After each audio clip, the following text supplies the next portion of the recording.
This is the Play for Dream MR, a high-end standalone headset rocking a Qualcomm Snapdragon XR2 Plus Gen 2 chipset, running Android operating system, dual 3840 by 3552 micro OLED displays, running at up to 90 Hz, eye tracking, auto IPD adjustment, wired and wireless PC streaming, and also a Quest Pro inspired rear mounted battery and touch style controllers. It's basically an Android Vision Pro, but with the addition of those very Quest-like controllers, it's perfect for gaming on the go or wireless PC VR using Gigodin's incredible virtual desktop app. I'm a gamer, so this is what I am going to be concentrating on in my video. What is the Play for Dream MR like purely as a VR gaming headset? Let's get straight into it then, and remember, we're born to respawn. Comfort. Strange place to get started? Well, before I get into the comfort, I want to quickly show you all the headsets I currently own. This is my MetaQuest 3S Xbox Edition with the Kiwi design facial interface and Meta Elite strap. This is my Quest 3 with the KKC OBVR Q3 Pro battery head strap and K3 facial interface. My PSVR 2 has the Globular Cluster Comfort mod. My Quest 2 has a VR cover interface and a Kiwi design battery head strap. And finally, my Pico 4 Ultra with the AMVR interface and top strap. So I've had to modify all my VR headsets to make them more comfortable. The reason for showing you all of that is the Play for Dream MR is not a comfortable headset out of the box.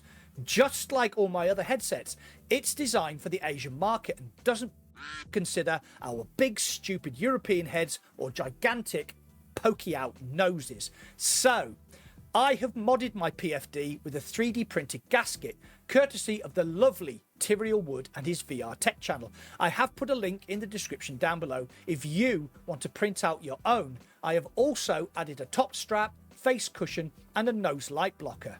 It only cost me a few dollars, and once you have done it, it transforms the Play for Dream MR into a very balanced, comfortable headset and brings those incredible OLED screens into very sharp relief. The integral battery is a good counterweight to all the tech stuffed into the front of this headset, and boy, this headset is stuffed to the gills with technology. But I'll get to that later. My advice: spend a few dollars, do the mod, and this turns into a very comfortable headset that you can wear for prolonged gaming sessions. The technology inside. Close your eyes for a few seconds, take a deep breath and imagine your perfect VR headset. What would you like it to include? Pancake lenses are a given. The best micro OLED screens available, a powerful Android chip, inside-out tracking, colour pass-through, maybe even eye tracking with auto IPD adjustment. Chuck in the best wireless gaming solution available and maybe industry standard controllers. Well, the Play for Dream MR has all of that. On paper, it is the dream ticket. So here is the full spec, and I hope you brought popcorn because this list is long. It has the latest Qualcomm XR2 Plus Gen 2 chip, which is specifically designed for higher resolution standalone headsets. 16 gig of LP DDR5 RAM and 512 gig of internal storage. Two 1.35 inch micro OLED displays at a resolution of 3552 by 3840 per panel with a refresh rate up to 90 Hz. Pancake lenses with a 103-degree horizontal field of view, 6 tracking cameras, 2 32 megapixel color cameras, 1 direct time of flight depth sensor for full color pass-through, eye tracking via internal infrared LEDs with motorized auto IPD adjustment between 51 and 78 millimeters, built-in 5060 milliamp hour battery, industry standard controllers that weigh a paltry 86 grams but still manage an impressive 40-hour battery life. Built-in audio that supports external noise reduction, Bluetooth 5.3 and finally Wi-Fi 7. Whew! That is some list, eh? My PC. Now, before we get to the games, here is a quick breakdown of my PC specs and setup for wireless game streaming using virtual desktop. Big Bertha is rocking a 12th gen i9 CPU and RTX 4080 GPU, which has been overclocked using the Asus GPU Tweak 3 app, an Asus Z790p motherboard, and 64GB of DDR5 RAM running at 6000 MHz with XMP enabled in the BIOS. I run a dedicated TP-Link Archer AXE75 Wi-Fi 6E router set to access mode, specifically for virtual desktop with a maximum bandwidth of 2.4 gigabits per second on the 6 GHz channel.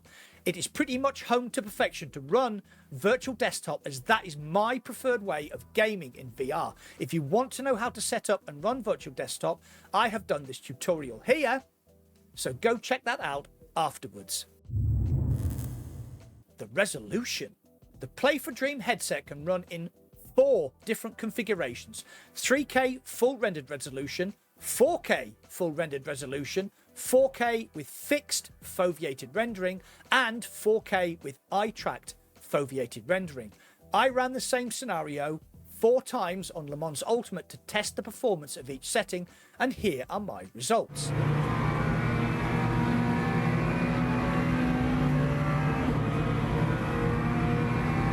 As soon as I switched to foveated rendering, I noticed that the chromatic aberration became very noticeable, even with the chromatic aberration correction box ticked. This could be a software issue that could be corrected in future updates, but as it stands right now, I found it distracting, and to be honest, the 4K full render solution worked beautifully for me, so I just stuck with that.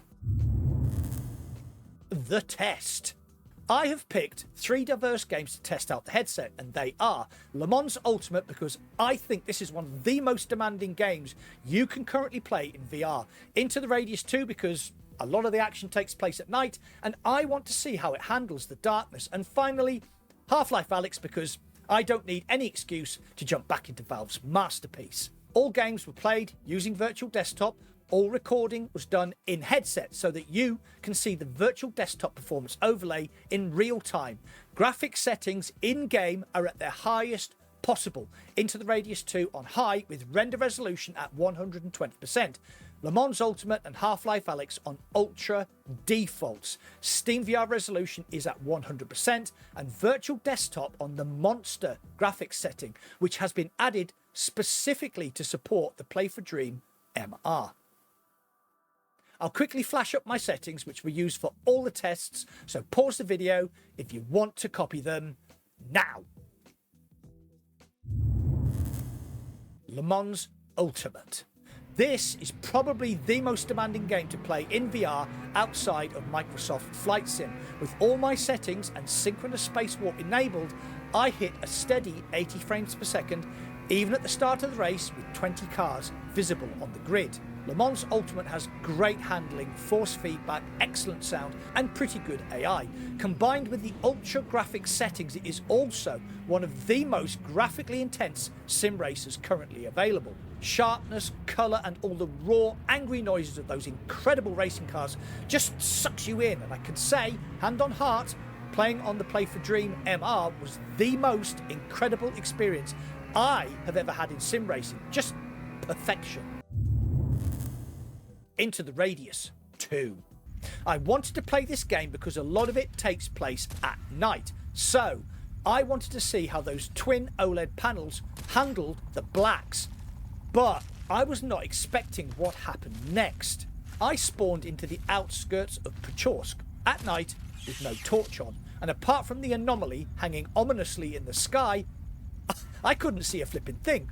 It was awesome and added another layer of fear to the already terrifying experience of scavenging in the Radius. Once I turned my torch on, its beam penetrated the darkness, but the inky blackness remained on either side of my periphery. The deadly spawns scuttling in the low bushes, the fragments grinding body parts, and the cries of the mimics all became more horrific, and I felt my heart rate increasing. This was the best experience I have had in my 80 plus hours in this game. Just yes. Half-Life Alyx. I need no excuse to jump into Valve's masterpiece, which still stands head and shoulders above most VR games. Again, As with Into the Radius 2, those incredible micro OLED screens, colours and resolution just add an extra layer to what is already a visually stunning game. Weapons looked incredible with light glinting off the worn chipped surfaces. Everything was super sharp. Interiors were darker and grimier than I remembered. Shooting a combined soldier's oxygen valve resulted in a massive, colourful explosion, which is still one of the most satisfying gameplay mechanics ever invented. And antlines looked amazing as they scuttled towards you, glowing body parts splattered in gouts of alien blood as you unloaded your combined SMG at them.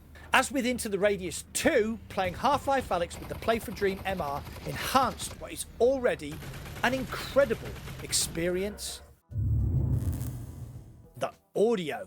I'll be honest, I usually find the audio solution on VR headsets to be underwhelming. Not bad, just underwhelming, but the Play for Dream audio is actually pretty good. Into the Radius 2 has excellent ambient audio from the wind whistling through the trees, the odd song of the anomaly, to the groans and shuffling footsteps of the various monsters. Half-Life Alyx has excellent audio as well, with lots of small details like the chatter on the Combine radios, the sound of the heart rate monitors flatlining when you kill one of them, the grunts and tortured screams of Jeff. Le Mans Ultimate was a definite highlight, with the roaring engines, tyres scrabbling for grip, plus the whine of your differential. In fact, when driving the Aston Martin Valkyrie, I had to turn the audio down because after one epic session at Spa, my ears were ringing for quite a while afterwards, so it's loud, which is nice in these times of being mollycoddled by health and safety. Putting aside the Valve Index and Kiwi Design's excellent third-party K4 Duo, this is probably the best built-in audio I've experienced. I'm not the pheasant plucker, I'm the pheasant plucker's son, but I'll be plucking pheasants till the pheasant plucker comes. The microphone is not so good, however, very tinny with an echo. This could be fixed by an update, but as it stands, I guess you can't have everything. The conclusion.